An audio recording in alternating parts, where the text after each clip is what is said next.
A tutti buonasera dall'Ippodromo Savio di Cesena, convegno di corse di sabato 16 agosto, incentrato sul Gran Premio Città di Cesena, doppio chilometro per cavalli di 4 anni. La prima corsa invece vede al via soggetti di 3 anni, c'è il ritiro di Giosuè Truppo, restano 7, 1 Guinet SM, 2 Giunone, 4 Geco Jump, 5 Garin Lubi, 6 Galileo AMG, seconda linea 7 Grace Kelly Matley, 8 Guinness World. Favore in chiusura per Galileo AMG, Roberto Vecchione, numero 6 dello schieramento. In partenza veloci Giunone e Geco Jump, all'esterno invece Galileo AMG.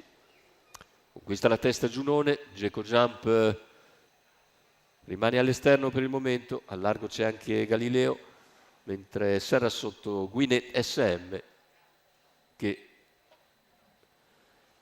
rimane in seconda posizione, costringendo Geco Jump al largo. Avanza intanto all'esterno, ma c'è l'errore da parte di Galileo AMG. Numero E 6, così Giunone Galileo AMG, in vantaggio dopo squalificato. 400 metri in 31. Seconda posizione per Guinet SM, mentre per corsie esterne torna in avanti Geco Jump. 600 che se ne vanno in 46,8, frazioni 16,7 in curva e davanti alle tribune.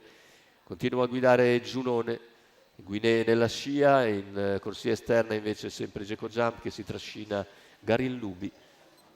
Vanno invece per varchi Grace Kelly, Matley e Guinness World.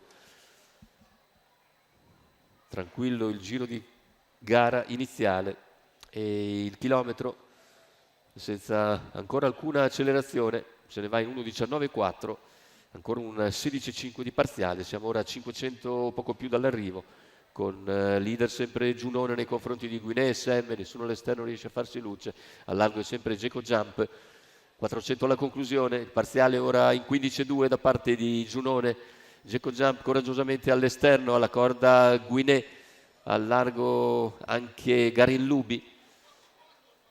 Ultima curva completata con Giunone in vantaggio, ci prova ancora Geco Jump coraggiosamente al suo esterno, ma allunga decisamente ora Giunone, seguito da Guinet SM. Giunone viene a vincere nettamente.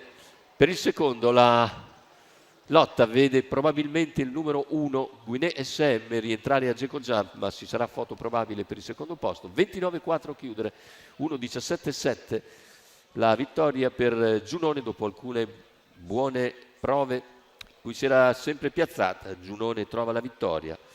Il training di Gennaro Casillo per conto della signora Livia Cella. Giunone poi per il secondo probabilmente il numero 1 Guinet SM su Geco Jump.